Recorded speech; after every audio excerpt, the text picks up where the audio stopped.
విశాఖలో సంచలనం సృష్టించిన యువతి రాధా గాయత్రి మృతి కేసులో కీలక పరిణామం చోటు చేసుకుంది. రాధా గాయత్రి తన తల్లితో మాట్లాడిన చివరి ఫోన్ కాల్ బయటపడింది. మరణానికి ముందు భర్త ప్రవర్తనపై తల్లితో చెప్పుకొని బాధపడింది రాధా గాయత్రి. ఇక తన మనసు పూర్తిగా విరిగిపోయింది. ఇన్నాళ్లు ఓపిక పట్టాను, కానీ ఇప్పుడు అన్ని లిమిట్స్ క్రాస్ అయిపోయాడు అంటూ ఆమె తల్లితో చెప్పుకున్నారు.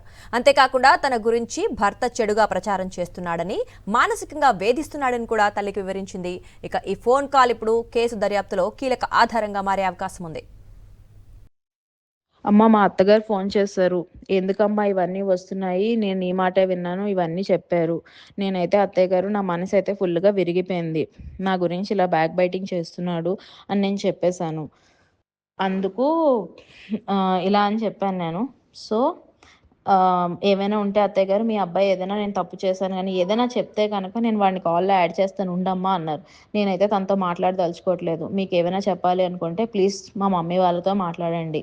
మీకదంతా విని నా తప్పేదైనా ఉంది అన్నా సరే నాతో చెప్పండి. అంతేగాని నేనైతే తనతో ఇప్పుడు మాట్లాడాలనుకోవట్లేదు. నా మనసైతే ఏం బాలేదు అత్తయ్య గారు. నాకు చాలా విషయాలు తెలిసాయి అని నేను చెప్పేశాను. ఇంకా నాకు పర్ఫెక్ట్ ప్రూఫ్స్ రాలేదు. ఇలా డ్యాడీకి తెలిసిన వాళ్ళతో మాట్లాడితే వాళ్ళు అదే చెప్పారు. మీ అల్లుడు తప్ప ఇంకెవరు చెయ్యరు అని చెప్పి. అండ్ వాళ్ళు చెప్పకపోయినా అది ప్రూవ్ అయిపోయింది. మొత్తం నా ఫ్రెండ్ సర్కిల్ అందరూ చెప్పారు. ఇంక్లూడింగ్ నవీన కూడా చెప్పింది. వాడే కదా చేసుంటాడు అని చెప్పి. ఇంకెవరికి ఆ స్కోప్ అయితే లేదు అత్తయ్య గారు.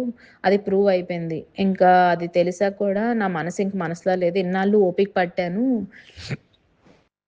ఏంటంటారు? ఎన్నాళ్ళు ఓపిక పట్టాను. పోన్లే అక్కడికెళ్తే మారతాడేమో, కొంచెం తనకి మారుతుంది బిహేవియర్ అని చెప్పి ఓపిక పట్టాను. కానీ ఇప్పుడు తను అన్ని లిమిట్స్ క్రాస్ అయిపోయాడు. ఇంక నేనైతే ఏం మాట్లాడదలుచుకోవట్లేదు. నా మనసైతే బాలేదు. ఇప్పుడు నేనేం మాట్లాడదలుచుకోవట్లేదు తనతోనైతే అని చెప్పేసాను. అమ్మ, మా అత్తగారు ఫోన్ చేశారు. ఎందుకమ్మా ఇవన్నీ వస్తున్నాయి? నేను ఈ మాటే విన్నాను, ఇవన్నీ చెప్పారు. నేనైతే అత్తయ్య గారు, నా మనసైతే ఫుల్‌గా విరిగిపోయింది. నా గురించి ఇలా బ్యాక్ బైటింగ్ చేస్తున్నాడు అని నేను చెప్పేశాను.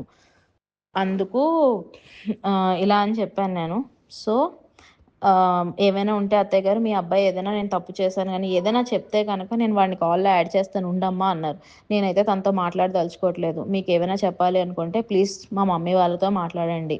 మీకదంతా విని నా తప్పేదైనా ఉంది అన్నా సరే నాతో చెప్పండి. అంతేగాని నేనైతే తనతో ఇప్పుడు మాట్లాడాలనుకోవట్లేదు. నా మనసైతే ఏం బాలేదు అత్తయ్య గారు. నాకు చాలా విషయాలు తెలిసాయి అని నేను చెప్పేశాను. ఇంకా నాకు పర్ఫెక్ట్ ప్రూఫ్స్ రాలేదు.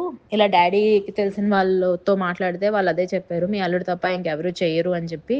అండ్ వాళ్ళు చెప్పకపోయినా అది ప్రూవ్ అయిపోయింది. మొత్తం నా ఫ్రెండ్ సర్కిల్ అందరూ చెప్పారు. ఇంక్లూడింగ్ నవీన కూడా చెప్పింది. వాడే కదా చేసుంటాడు అని చెప్పి. ఇంకెవరికి ఆ స్కోప్ అయితే లేదు అత్తయ్య గారు. అది ప్రూవ్ అయిపోయింది. ఇంకా అది తెలిసాక కూడా నా మనసు ఇంక మనసులో లేదు. ఇన్నాళ్ళు ఓపిక పట్టాను. ఏంటంటారు? ఎన్నాళ్ళు ఓపిక పట్టాను. పోన్లే అక్కడికెళ్తే మారతాడేమో, కొంచెం తనకి మారుతుంది బిహేవియర్ అని చెప్పి ఓపిక పట్టాను.